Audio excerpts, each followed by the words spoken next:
voina chuan guitar lesson thar kan zir ho lenga voina kan zir ho le tu chu mendalan kapanati ti hlasakha gitara perdan kan zir ho lenga hela hi intro sitina kalang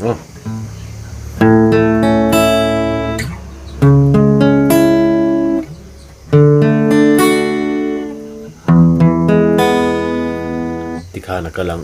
masabira chuan e kan metanga e in kan langa hela hi e kan metanga fifth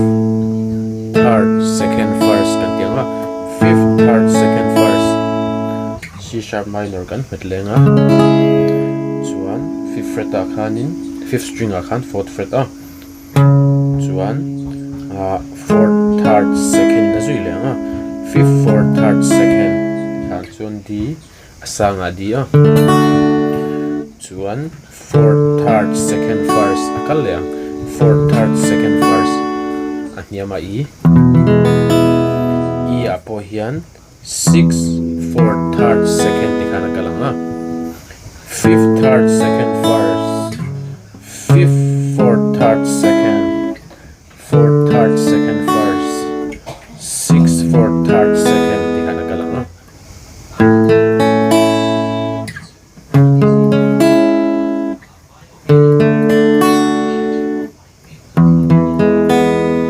tikana kalang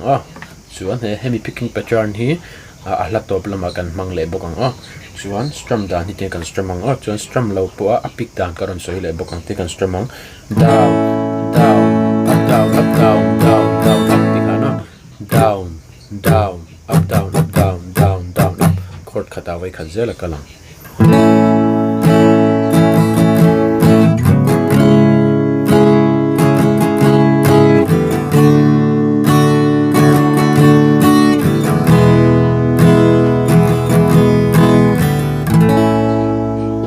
kan strum ang chuan kan pick du ni chuan ten kan tiang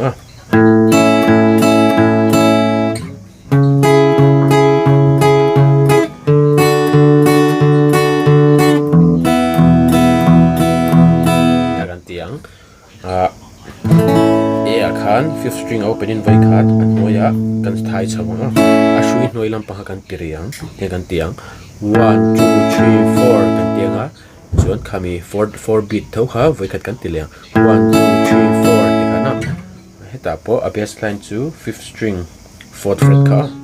1 2 3 4 1 2 3 4 chuan D apo 1 2 3 4 1 2 3 4 E apo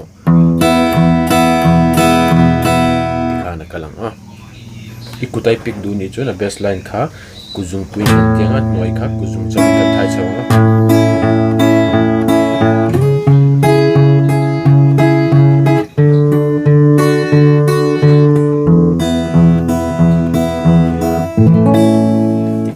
kan pikang